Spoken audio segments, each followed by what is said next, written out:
नमस्कार संस्कृत मित्रों, स्वागत है आप सभी का लक्ष्य संस्कृत एवं संस्कृति की कक्षा में। मैं प्रियंका शुक्ला। आज हम लोग देख रहे हैं उत्तर प्रदेश लोक सेवा आयोग जीआईसी परीक्षा 2009 का भाग 2।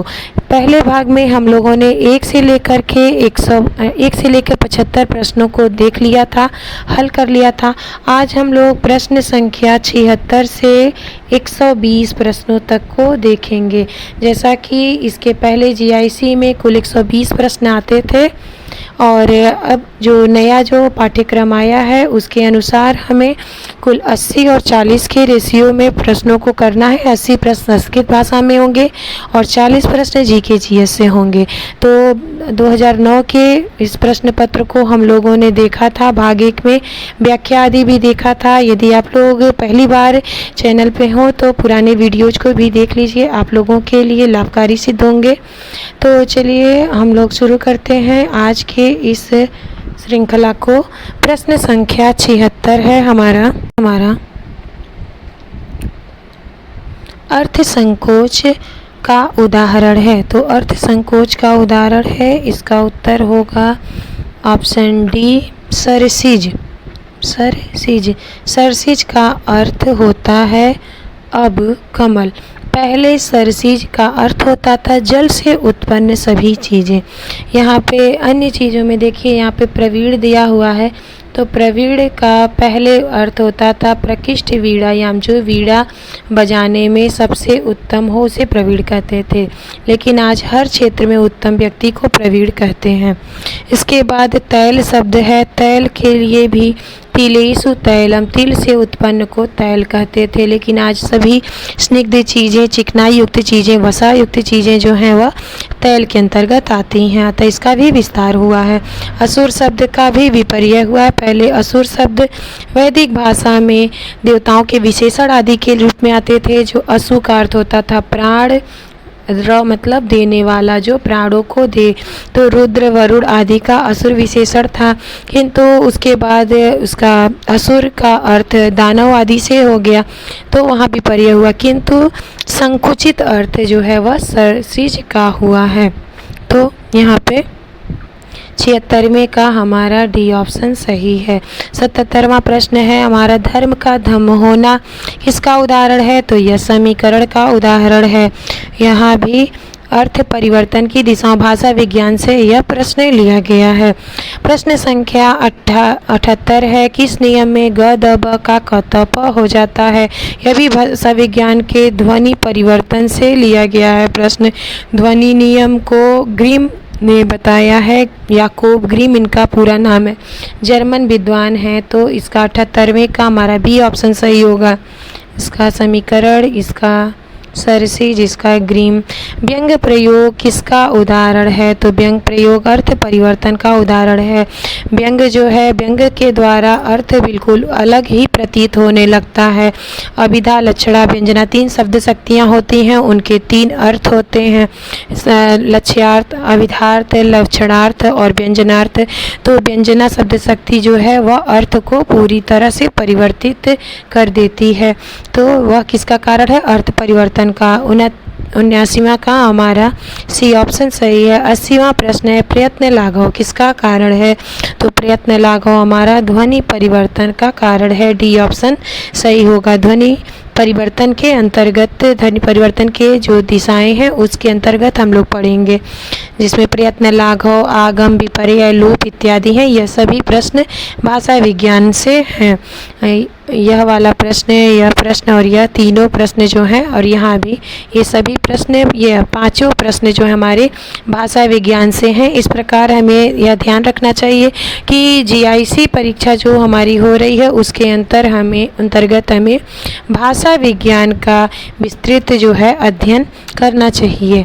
तो पुराने प्रश्नों से हमें एक विचार मिल जाता है, एक सोच मिल जाती है कि किस प्रकार के प्रश्न परीक्षा में आ सकते हैं।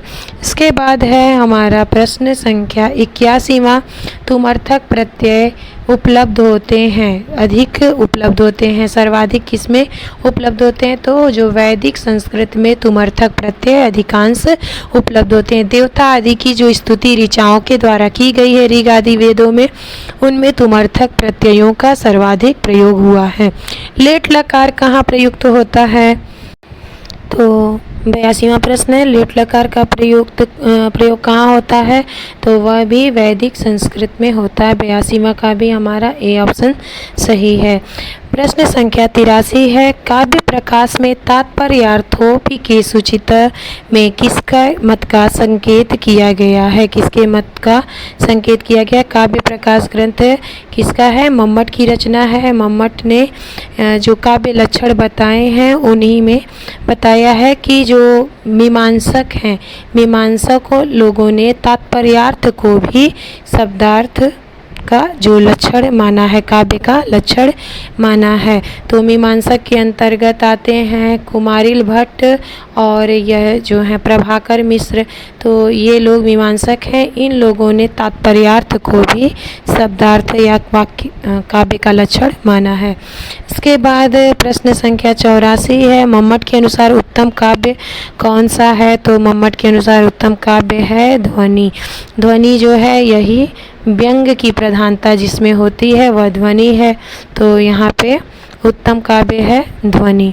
इसके बाद प्रश्न संख्या 85 है, ग्राम तरुण तरुण्या यह किसका उदाहरण है? तो यह किसका उदाहरण है? यह मध्यम काव्य का उदाहरण है। जैसा कि इसके पहले प्रश्न में है, उत्तम काव्य कौन सा होता है? तो ध्वनि होती है। उसके बाद ये जो गुणीभूत व्यंग है, गुणीभूत व्यंग जो है यही मध्यम काव्य है। मध्यम काव्य गुणीभूत व्यंग है। और यह जो शब्द चित्र और वाक्य चित्र बताया गया, वाक्य चित्र अर्थ चित्र, यह अधम काव्य के अंतर्गत आता है। 3 प्रकार के काव्य उन्होंने बताए, उत्तम, मध्यम और अधम। तो उत्तम काव्य हो गया ध्वनि, मध्यम हो गया गुणीभूत व्यंग और अधम में हो गया शब्द चित्र और अर्थ चित्र। ठीक है, आगे चलते हैं। प्रश्न संख्या है 86वां हमारा, मम्मट के अनुसार काव्य का प्रधान प्रयोजन, प्रधान का मतलब सर्वश्रेष्ठ जो प्रयोजन है वह क्या है? तो यश प्राप्ति, शिवेतर क्षति, कांता संयुत उपदेश और सद्य परिणति, ये सभी हैं, लेकिन इसमें प्रधान पूछा गया है। तो काव्य के लक्षण मम्मट ने कितने बताए हैं प्रयोजन? अच्छा, मेहताम प्रयोजन बताए हैं कुल 6, जिनमें से यश से अर्थ कीते, शिवेतर क्षतये इत्यादि सब है, कांता संयुत उपदेश ये सभी है। लेकिन जो सद्य परिनिवृत्त है यह प्रधान प्रयोजन है कि काव्य को पढ़ते ही जो आनंद की अनुभूति होती है वही काव्य का सर्वश्रेष्ठ प्रयोजन होता है। यश आदि धन की प्राप्ति सभी काव्य से प्राप्त होते हैं, किंतु जो आनंदानुभूति होती है, सद्य परिनिवृत्ति, तुरंत दुख निवृत्ति जो है वही काव्य का सर्वश्रेष्ठ प्रयोजन माना जाएगा। इसके बाद हमारा प्रश्न संख्या 87वां है, निम्नलिखित में से कौन सा अनुप्रास भेद नहीं है? तो अनुप्रास का भेद कौन सा नहीं है? यह इसका ऑप्शन होगा सी, मध्यानुप्रास, अनुप्रास का भेद नहीं है। इसके अलावा छेकानुप्रास, अंत्यानुप्रास और वृत्त्यानुप्रास ये सभी अनुप्रास के भेद हैं, लेकिन यह जो भेद मध्यानुप्रास है यह काव्य अनुप्रास का भेद नहीं है। तो 87वें का हमारा सी ऑप्शन सही हो गया। इसके बाद प्रश्न संख्या 88 है, 88 30 को संस्कृत में बोलेंगे। संख्याओं को हम लोगों को संस्कृत में बोलने का एक आदत डालना चाहिए, धीरे धीरे हो सकता है यह भी संभव हो जाए। तो 88वां प्रश्न है, किस अलंकार में उपमान पक्ष उपमेय पक्ष का निग्रहण कर लेता है? जो उपमान है वह उपमेय का निग्रहण कर लेता है, जिससे तुलना की जाए उसी को कर लेता है। तो यह है अति, क्या होगा?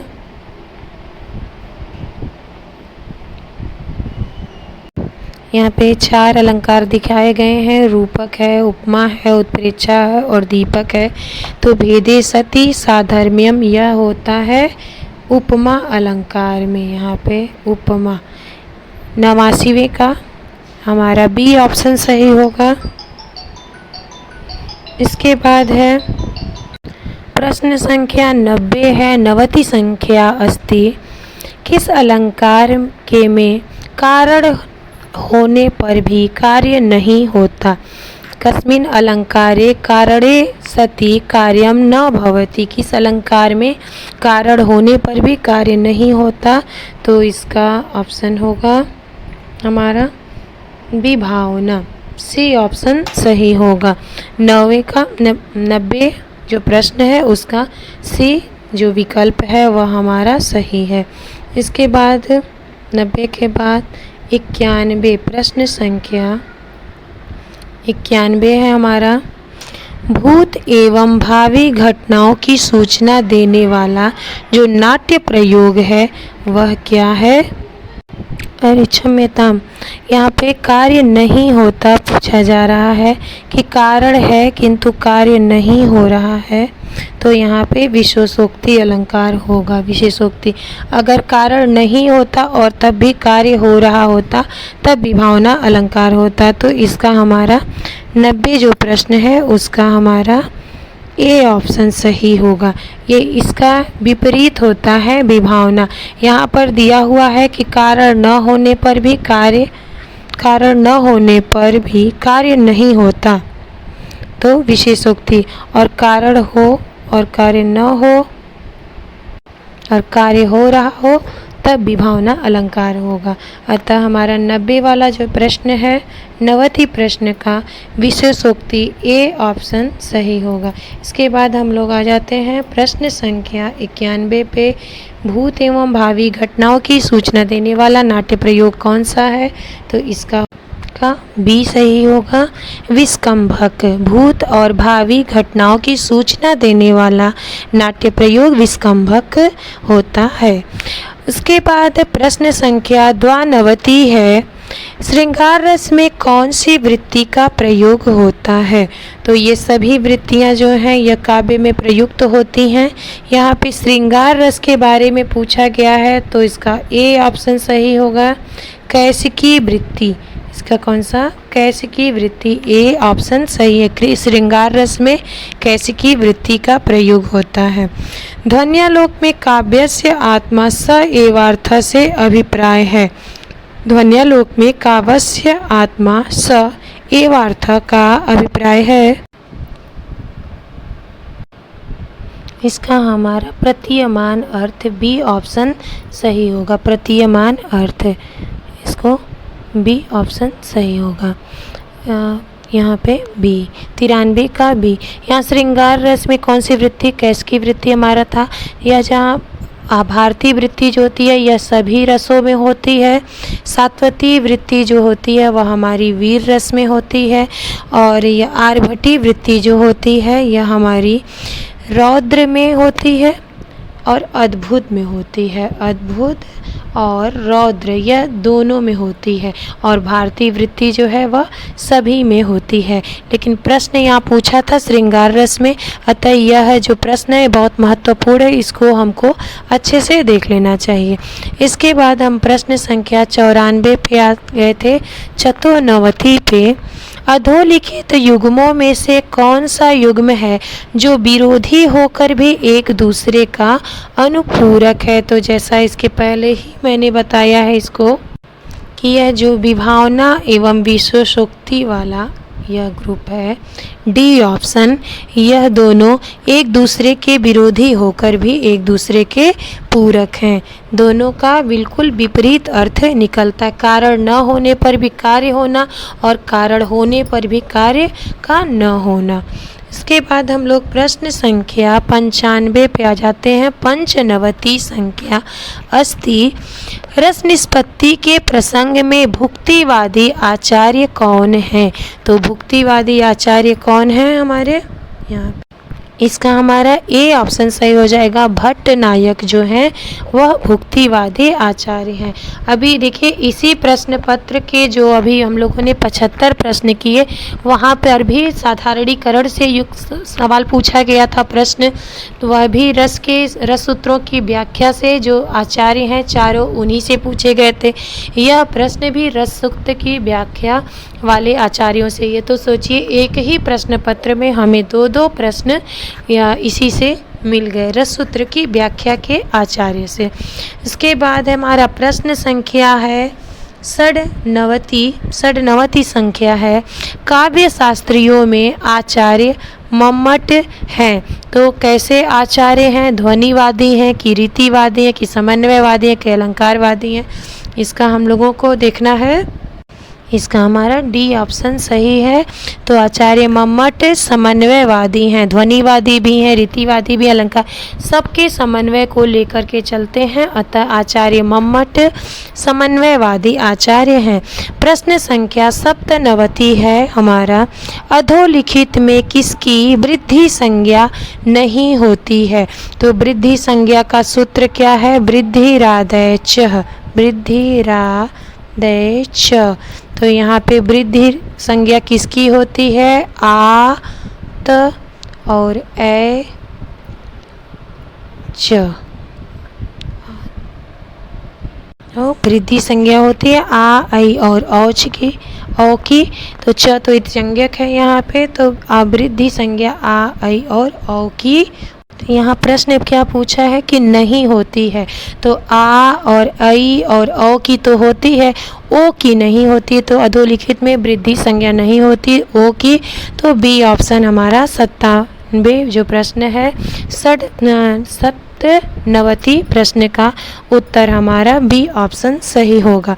प्रश्न संख्या 98 है, किसकी प्रगृह संज्ञा नहीं होती? तो प्रगृह संज्ञा किसकी नहीं होती? इस प्रकार हमें प्रग संज्ञा सूत्र देखने चाहिए। एक बार पुनः मैं कह रही हूँ कि इकारांत, उकारांत और ओकारांत की तो प्रगृह संज्ञा होती है। एकारांत सूत्र है ई दू दे द्विवचनम। इकारांत, उकारांत और एकारांत शब्दों की जो प्रगृह संज्ञा होती है, तो यहाँ पे किसकी नहीं होती है यह पूछ रहा है। तो नहीं होती पूछा है यहाँ पर भी, तो ए ऑप्शन सही होगा कि किसकी प्रगृह संज्ञा नहीं होती। तो ओ की नहीं होती, ई की, ऊ की और ए की और द्विवचनों की सभी की होती है। तो द्विवचन तो यहाँ भी दिया हुआ है, किंतु ओकार अंत दिया हुआ है तो नहीं होती का ए ऑप्शन सही होगा। 98 प्रश्न संख्या जो है 98, इसका ए ऑप्शन ए विकल्प हमारा सही है। प्रश्न संख्या 99 अस्ति, संधि कहाँ आवश्यक नहीं मानी जाती? संधि कुत्र आवश्यक न मन्यते, कहाँ नहीं मानी जाती? तो इसका हमारा डी ऑप्शन सही होगा। वाक्य में जो संधि है वहाँ आवश्यक नहीं होती, ऐच्छिक होती है, किंतु एक पद में, धातु उपसर्ग में और समास में संधि जो है वह आवश्यक मानी जाती है। इसका एक पूरा श्लोक भी है। तो यहाँ पर हमारे प्रश्न का उत्तर जो है वह डी ऑप्शन होगा कि संधि कहाँ आवश्यक नहीं मानी जाती? तो वाक्य में। प्रश्न संख्या 7 अस्ति, मनोरथ में संधि विच्छेद होगा। मनोरथ में संधि विच्छेद होगा, बी ऑप्शन सही है, बी विकल्प हमारा सही है। मनस धन रथ बराबर मनोरथ, तो 100वें का बी विकल्प सही होगा। 101 संख्या है, प्रश्न संख्या एक उत्तर शतम, एक अधिक शतम भी कहेंगे, एक उत्तर शतम भी कहेंगे। 101, सिवेही में संधि विच्छेद होगा। सिवेही में इसका होगा शिव आ एही, तो यहाँ पे डी विकल्प इसका सही हो जाएगा। सिवेही में शिव आ इही, डी जो विकल्प है हमारा सही हो जाएगा। प्रश्न संख्या 102 है, विद्वान लिखति में संधि होगी। तो यहाँ पे कौन सा सूत्र लगा है? यहाँ पे हमारा तोरली सूत्र लगा है। जैसे त वर्ग के बाद ल आए तो ल ही पर सवर्ण आदेश हो जाता है, पर सवर्ण संधि है यहाँ पे। तो यहाँ पे विद्वान धन लिखति हमारे पास बन रहा था, विद्वान लिखति। तुरली सूत्र का है। यहाँ पे हमें विग्रह है विद्वान लिखति, तो न जो है वह त वर्ग का अंतिम अक्षर है, त थ द ध न, तो त वर्ग के बाद ल आए तो पुनः ल ही आदेश हो जाता है। तो यहाँ पे विद्वान लिखति हम लोगों को प्राप्त था। ल जो है यह अनुनासिक के स्थान पे आया है, अतः हमें अनुनासिक का चिन्ह भी यहाँ प्राप्त हो जाएगा। तो हमारा ऑप्शन सही होगा डी, विद्वान लिखति। विद्वान लिखति प्राप्त होगा। 102 संख्या का उत्तर है डी, विद्वान लिखति। प्रश्न संख्या 103 है, समध्वंसकर्ता द्वारा कौन सा संधि रूप नहीं बनेगा? तो यहाँ पे नहीं बनेगा पूछा जा रहा है। तो यहाँ पे संस्कर्ता, संस्कर्ता, संस्कर्ता ये तीनों बनेंगे। संरसकर्ता यह नहीं बनेगा, तो संस्कर्ता का संधि रूप नहीं बनेगा, संरसकर्ता। तो 103 का डी विकल्प हमारा सही हो जाएगा। त्रयधिकम शतम, त्रयधिकम शतम का डी विकल्प हमारा सही हो जाएगा। प्रश्न संख्या चतुरधिकम शतम, कौन सा समास नित्य नपुंसक लिंग एक वचन में प्रयुक्त होता है? कौन सा समास नित्य नपुंसक लिंग एक वचन में प्रयुक्त होता है? तो इसका होगा अव्ययी भाव।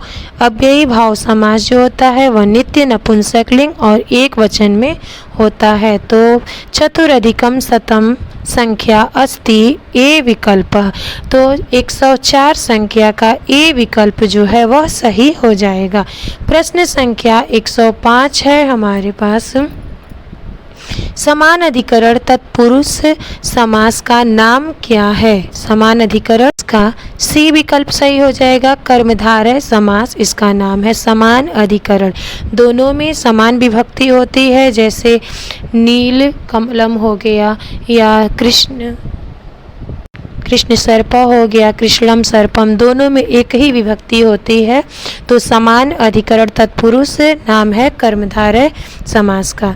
इसके बाद हमारा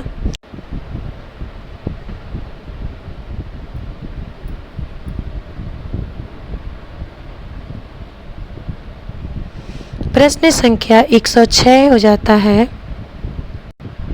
प्रश्न संख्या 6 है, कुपुत्र में कौन सा समास है? तो कुपुत्र में समास है डी ऑप्शन सही हो जाएगा, प्रादि तत्पुरुष। तो 106 का हमारा डी ऑप्शन सही हो जाएगा। सप्तोत्तर शतम में हो जाएगा, बहुब्रीहि समास में कौन सा पद प्रधान होता है? तो यह तो अधिक आसान प्रश्न हो गया, हमारा उत्तर पद प्रधान होता है। 107वें का बी। प्रश्न संख्या 108 है, निष्कौशाम्बी में कौन सा समास है? निष्कौशाम्बी डी ऑप्शन सही है, गति तत्पुरुष। निष्कौशाम्बी में गति तत्पुरुष है। प्रश्न संख्या 109 है, संस्कृत में कारकों की संख्या कितनी है? यह भी आसान प्रश्न हो गया, 6 है। इसका कुपुत्र में हो गया प्रादि तत्पुरुष। प्रश्न संख्या 110 है, कर्मवाच्य और भाववाच्य में कर्ता में कौन सी विभक्ति होती है? प्रश्न कई बार दोहराया गया, तो कर्ता में कौन सी विभक्ति होती? तृतीया विभक्ति होती है, सभी जानते हैं। इसके बाद हमारा प्रश्न संख्या है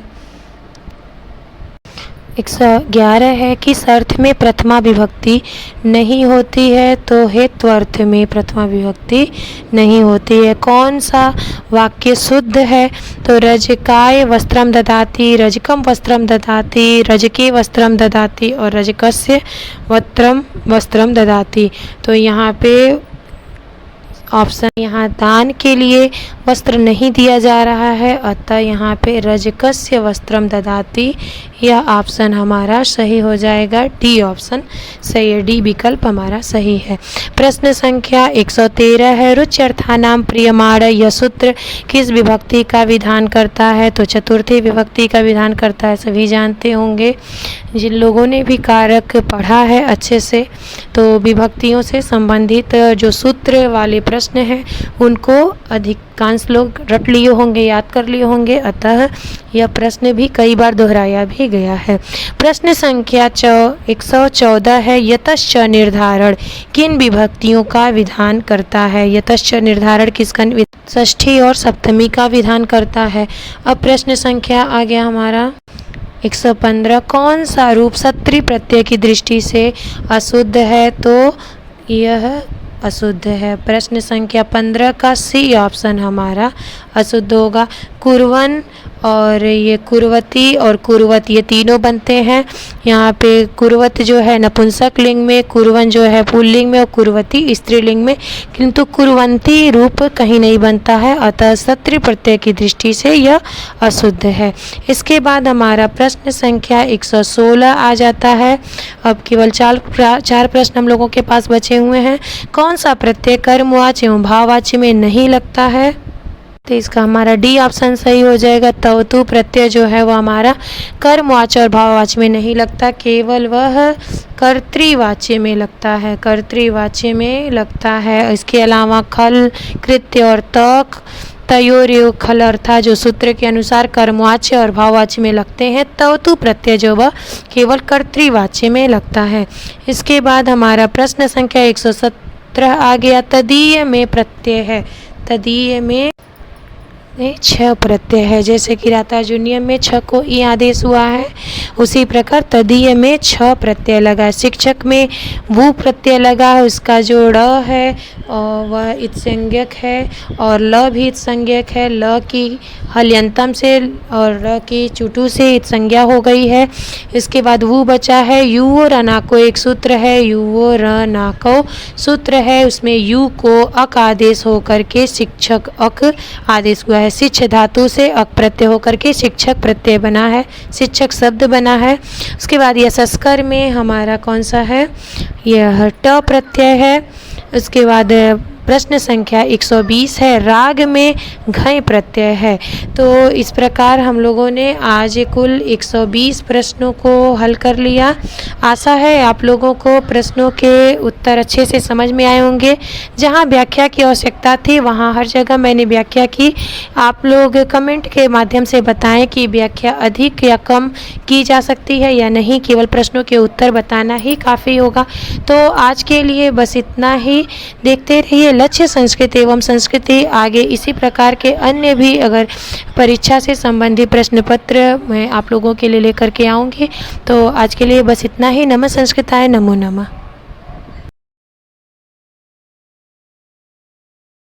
नमस्कार संस्कृत मित्रों, स्वागत है आप सभी का लक्ष्य संस्कृत एवं संस्कृति की कक्षा में। मैं प्रियंका शुक्ला। आज हम लोग देख रहे हैं उत्तर प्रदेश लोक सेवा आयोग GIC परीक्षा 2009 का भाग 2।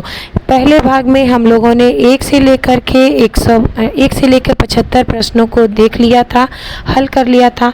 आज हम लोग प्रश्न संख्या 76 से 120 प्रश्नों तक को देखेंगे।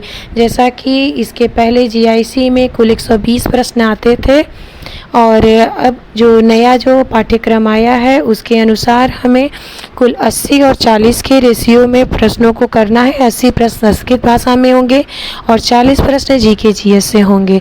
तो 2009 के इस प्रश्न पत्र को हम लोगों ने देखा था, भाग 1 में व्याख्या आदि भी देखा था। यदि आप लोग पहली बार चैनल पे हो तो पुराने वीडियोज को भी देख लीजिए, आप लोगों के लिए लाभकारी सिद्ध होंगे। तो चलिए हम लोग शुरू करते हैं आज के इस श्रृंखला को। प्रश्न संख्या 76 है हमारा अर्थ संकोच का उदाहरण है। तो अर्थ संकोच का उदाहरण है, इसका उत्तर होगा ऑप्शन डी सरसिज। सरसिज का अर्थ होता है अब कमल। पहले सरसिज का अर्थ होता था जल से उत्पन्न सभी चीज़ें।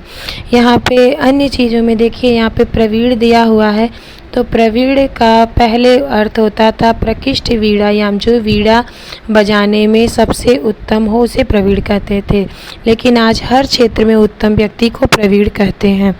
इसके बाद तैल शब्द है। तैल के लिए भी तिलेषु तैलम, तिल से उत्पन्न को तैल कहते थे। लेकिन आज सभी स्निग्ध चीज़ें, चिकनाई युक्त चीज़ें, वसा युक्त चीज़ें जो हैं वह तैल के अंतर्गत आती हैं, अतः इसका भी विस्तार हुआ है। असुर शब्द का भी विपर्य हुआ है। पहले असुर शब्द वैदिक भाषा में देवताओं के विशेषण आदि के रूप में आते थे। जो असु का अर्थ होता था प्राण, र मतलब देने वाला, जो प्राणों को दे। तो रुद्र वरुण आदि का असुर विशेषण था, किंतु उसके बाद उसका असुर का अर्थ दानव आदि से हो गया, तो वहाँ भी पर्याय हुआ, किंतु संकुचित अर्थ जो है वह सरसिज का हुआ है। तो यहाँ पे 76वें का हमारा डी ऑप्शन सही है। 77वां प्रश्न है हमारा, धर्म का धम्म होना किसका उदाहरण है? तो यह समीकरण का उदाहरण है। यहाँ भी अर्थ परिवर्तन की दिशा भाषा विज्ञान से यह प्रश्न लिया गया है। प्रश्न संख्या 78 है, किस नियम में ग द ब का क त प हो जाता है? यह भी भाषा विज्ञान के ध्वनि परिवर्तन से लिया गया है प्रश्न। ध्वनि नियम को ग्रीम ने बताया है, याकूब ग्रीम इनका पूरा नाम है, जर्मन विद्वान है। तो इसका 78वें का हमारा बी ऑप्शन सही होगा। इसका समीकरण, इसका सरसी, जिसका ग्रीम। व्यंग प्रयोग किसका उदाहरण है? तो व्यंग प्रयोग अर्थ परिवर्तन का उदाहरण है। व्यंग जो है, व्यंग के द्वारा अर्थ बिल्कुल अलग ही प्रतीत होने लगता है। अभिधा, लक्षणा, व्यंजना 3 शब्द शक्तियाँ होती हैं, उनके 3 अर्थ होते हैं, लक्ष्यार्थ, अभिधार्थ, लक्षणार्थ और व्यंजनार्थ। तो व्यंजना शब्द शक्ति जो है वह अर्थ को पूरी तरह से परिवर्तित कर देती है। तो वह किसका कारण है? अर्थ परिवर्तन का। 79वां का हमारा सी ऑप्शन सही है। 80वां प्रश्न है, प्रयत्न लाघव किसका कारण है?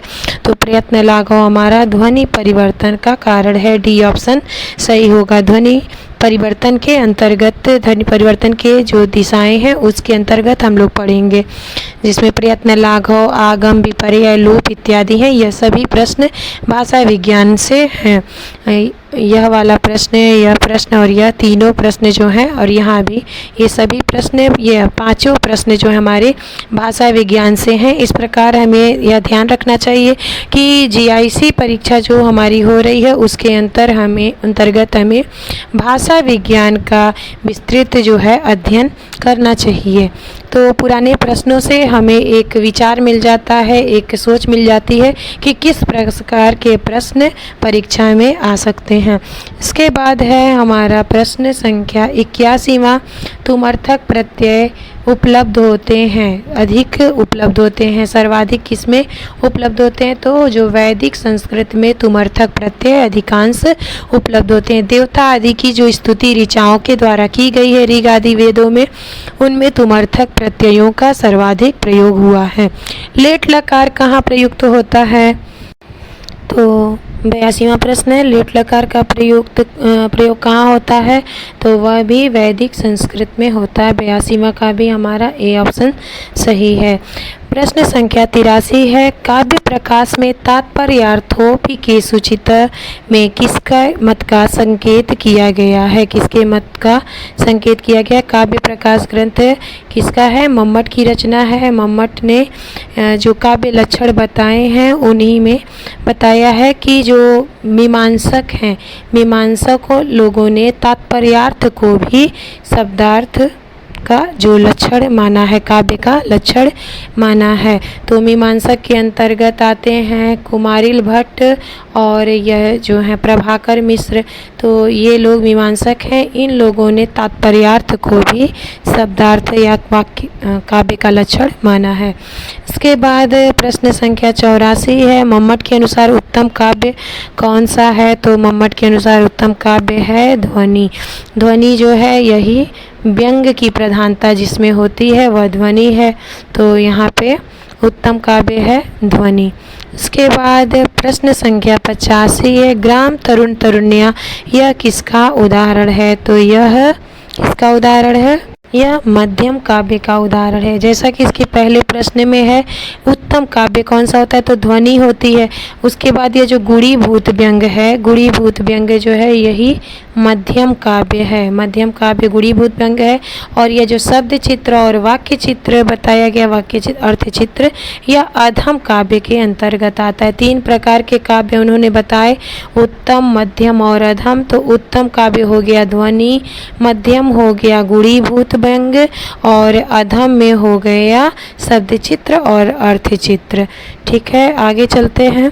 प्रश्न संख्या है 86वां हमारा, मम्मट के अनुसार काव्य का प्रधान प्रयोजन, प्रधान का मतलब सर्वश्रेष्ठ जो प्रयोजन है वह क्या है? तो यश प्राप्ति, शिवेतर क्षति, कांता संमित उपदेश और सद्य परिणति, ये सभी हैं, लेकिन इसमें प्रधान पूछा गया है। तो काव्य के लक्षण मम्मट ने कितने बताए हैं प्रयोजन? क्षम्यताम, प्रयोजन बताए हैं कुल 6, जिनमें से यश से अर्थ कीते, शिवेतर क्षतये इत्यादि सब है, कांता संमित उपदेश ये सभी है। लेकिन जो सद्य परिनिवृत्त है यह प्रधान प्रयोजन है कि काव्य को पढ़ते ही जो आनंद की अनुभूति होती है वही काव्य का सर्वश्रेष्ठ प्रयोजन होता है। यश आदि धन की प्राप्ति सभी काव्य से प्राप्त होते हैं, किंतु जो आनंदानुभूति होती है, सद्य परिनिवृत्ति, तुरंत दुख निवृत्ति जो है वही काव्य का सर्वश्रेष्ठ प्रयोजन माना जाएगा। इसके बाद हमारा प्रश्न संख्या 87वां है। निम्नलिखित में से कौन सा अनुप्रास भेद नहीं है? तो अनुप्रास का भेद कौन सा नहीं है? यह इसका ऑप्शन होगा सी, मध्यानुप्रास, अनुप्रास का भेद नहीं है। इसके अलावा छेकानुप्रास, अंत्यानुप्रास और वृत्त्यानुप्रास ये सभी अनुप्रास के भेद हैं, लेकिन यह जो भेद मध्यानुप्रास है यह काव्य अनुप्रास का भेद नहीं है। तो 87वें का हमारा सी ऑप्शन सही हो गया। इसके बाद प्रश्न संख्या 88 है। 88 30 को संस्कृत में बोलेंगे। संख्याओं को हम लोगों को संस्कृत में बोलने का एक आदत डालना चाहिए, धीरे धीरे हो सकता है यह भी संभव हो जाए। तो 88वां प्रश्न है, किस अलंकार में उपमान पक्ष उपमेय पक्ष का निगरण कर लेता है? जो उपमान है वह उपमेय का निगरण कर लेता है, जिससे तुलना की जाए उसी को कर लेता है। तो यह है अति, क्या होगा?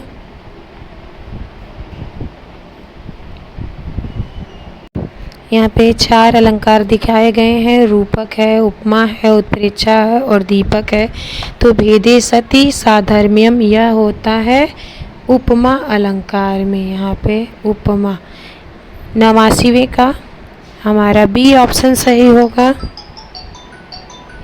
इसके बाद है प्रश्न संख्या 90 है। 90 संख्या अस्ति, किस अलंकार के में कारण होने पर भी कार्य नहीं होता? कस्मिन अलंकारे कारणे सति कार्यम न भवति, किस अलंकार में कारण होने पर भी कार्य नहीं होता?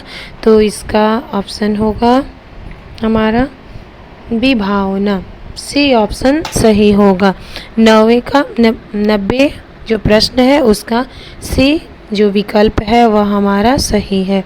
इसके बाद 90 के बाद 91 प्रश्न संख्या 91 है हमारा, भूत एवं भावी घटनाओं की सूचना देने वाला जो नाट्य प्रयोग है वह क्या है?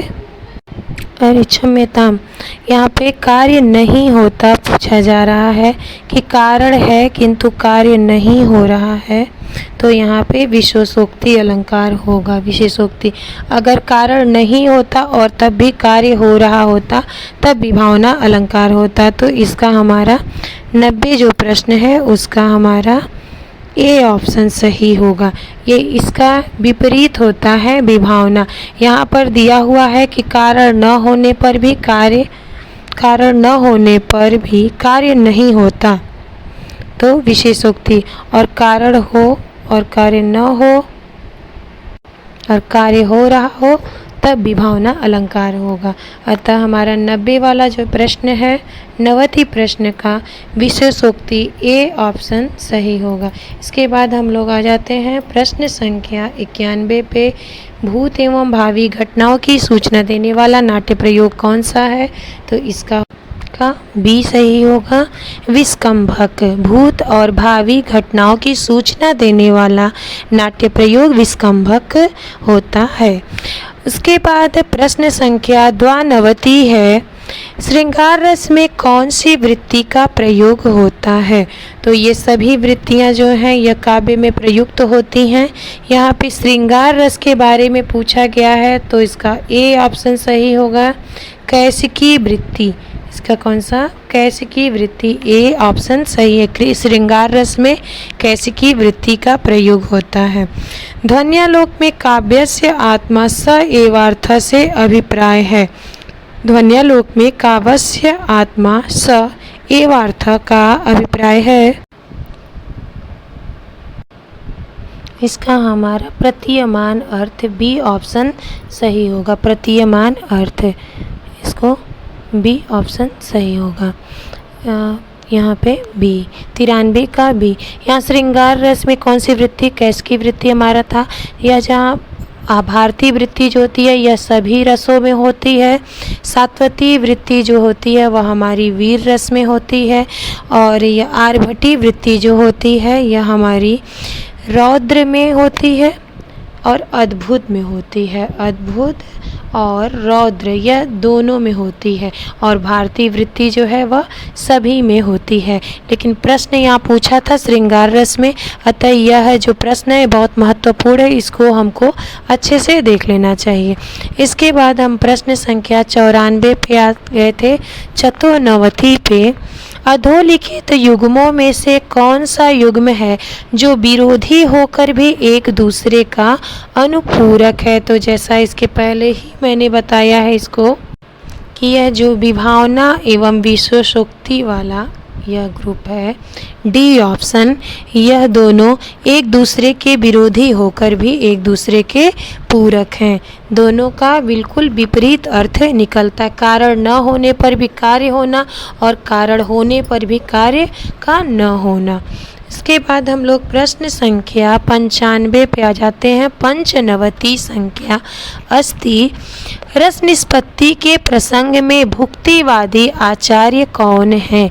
तो भुक्तिवादी आचार्य कौन है हमारे यहाँ, इसका हमारा ए ऑप्शन सही हो जाएगा। भट्ट नायक जो हैं वह भुक्तिवादी आचार्य हैं।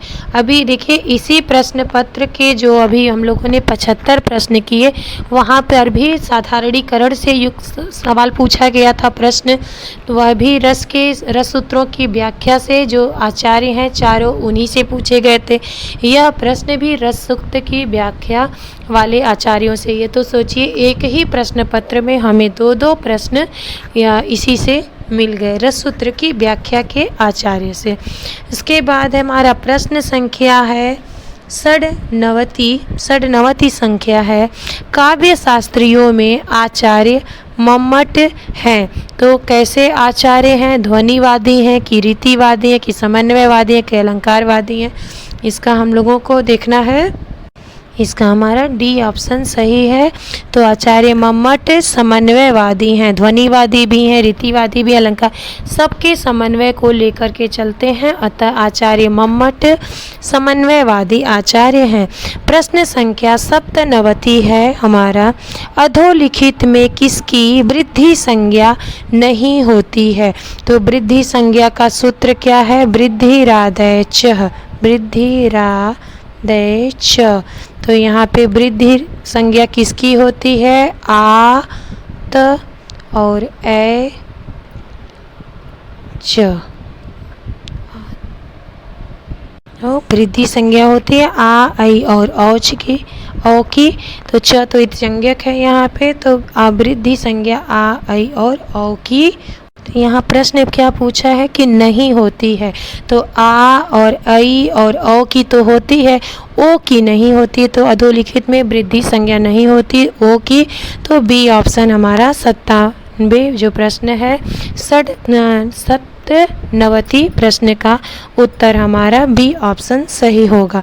प्रश्न संख्या 98 है। किसकी प्रगृह संज्ञा नहीं होती। तो प्रगृह संज्ञा किसकी नहीं होती, इस प्रकार हमें प्रग संज्ञा सूत्र देखने चाहिए। एक बार पुनः मैं कह रही हूँ कि इकारांत, उकारांत और ओकारांत की तो प्रगृह संज्ञा होती है। एकारांत सूत्र है ई दू दे द्विवचनम। इकारांत, उकारांत और एकारांत शब्दों की जो प्रगृह संज्ञा होती है। तो यहाँ पे किसकी नहीं होती है यह पूछ रहा है, तो नहीं होती पूछा है यहाँ पर भी। तो ए ऑप्शन सही होगा कि किसकी प्रगृह संज्ञा नहीं होती। तो ओ की नहीं होती, ई की, ऊ की और ए की और द्विवचनों की सभी की होती है। तो द्विवचन तो यहाँ भी दिया हुआ है किंतु ओकार अंत दिया हुआ है, तो नहीं होती का ए ऑप्शन सही होगा। 98 प्रश्न संख्या जो है 98 इसका ए ऑप्शन, ए विकल्प हमारा सही है। प्रश्न संख्या 99 अस्ति। संधि कहाँ आवश्यक नहीं मानी जाती? संधि कुत्र आवश्यक न मन्यते, कहाँ नहीं मानी जाती? तो इसका हमारा डी ऑप्शन सही होगा। वाक्य में जो संधि है वहाँ आवश्यक नहीं होती, ऐच्छिक होती है, किंतु एक पद में, धातु उपसर्ग में और समास में संधि जो है वह आवश्यक मानी जाती है। इसका एक पूरा श्लोक भी है। तो यहाँ पर हमारे प्रश्न का उत्तर जो है वह डी ऑप्शन होगा कि संधि कहाँ आवश्यक नहीं मानी जाती, तो वाक्य में। प्रश्न संख्या 7 अस्ति। मनोरथ में संधि विच्छेद होगा। मनोरथ में संधि विच्छेद होगा। डी ऑप्शन सही है, बी विकल्प हमारा सही है। मनस धन रथ बराबर मनोरथ, तो 100वें का बी विकल्प सही होगा। 101 संख्या है। प्रश्न संख्या एक उत्तर शतम, एक अधिक शतम भी कहेंगे, एक उत्तर शतम भी कहेंगे। 101 सिवेही में संधि विच्छेद होगा। सिवेही में इसका होगा शिव आ एही, तो यहाँ पे डी विकल्प इसका सही हो जाएगा। सिवेही में शिव आ एही, डी जो विकल्प है हमारा सही हो जाएगा। प्रश्न संख्या 102 है। विद्वान लिखति में संधि होगी। तो यहाँ पे कौन सा सूत्र लगा है? यहाँ पे हमारा तोरली सूत्र लगा है। जैसे त वर्ग के बाद ल आए तो ल ही पर सवर्ण आदेश हो जाता है। पर सवर्ण संधि है यहाँ पे। तो यहाँ पे विद्वान धन लिखति हमारे पास बन रहा था, विद्वान लिखति। तो तोरली सूत्र का है, यहाँ पे हमें विग्रह है विद्वान लिखति। तो न जो है वह त वर्ग का अंतिम अक्षर है, त थ द ध न। तो त वर्ग के बाद ल आए तो पुनः ल ही आदेश हो जाता है। तो यहाँ पे विद्वान लिखति हम लोगों को प्राप्त था। ल जो है यह अनुनासिक के स्थान पे आया है, अतः हमें अनुनासिक का चिन्ह भी यहाँ प्राप्त हो जाएगा। तो हमारा ऑप्शन सही होगा डी, विद्वान लिखति। विद्वान लिखति प्राप्त होगा। 102 संख्या का उत्तर है डी, विद्वान लिखति। प्रश्न संख्या 103 है। समधंसकर्ता द्वारा कौन सा संधि रूप नहीं बनेगा? तो यहाँ पे नहीं बनेगा पूछा जा रहा है। तो यहाँ पे संस्कर्ता, संस्कर्ता, संस्कर्ता ये तीनों बनेंगे। संरसकर्ता यह नहीं बनेगा। तो संस्कर्ता का संधि रूप नहीं बनेगा, संरसकर्ता। तो 103 का डी विकल्प हमारा सही हो जाएगा। त्रयधिकम शतम, त्रयधिकम शतम का डी विकल्प हमारा सही हो जाएगा। प्रश्न संख्या चतुरधिकम शतम। कौन सा समास नित्य नपुंसक लिंग एक वचन में प्रयुक्त होता है? कौन सा समास नित्य नपुंसक लिंग एक वचन में प्रयुक्त होता है?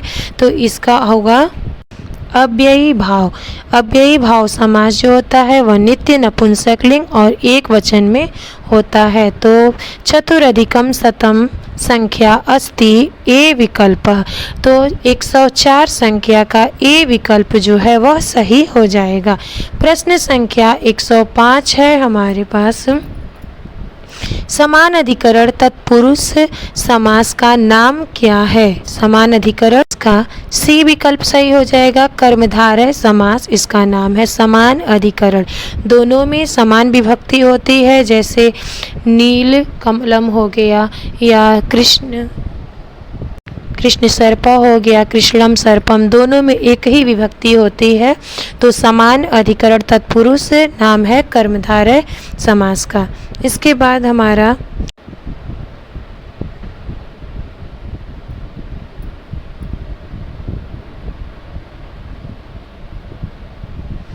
प्रश्न संख्या 106 हो जाता है।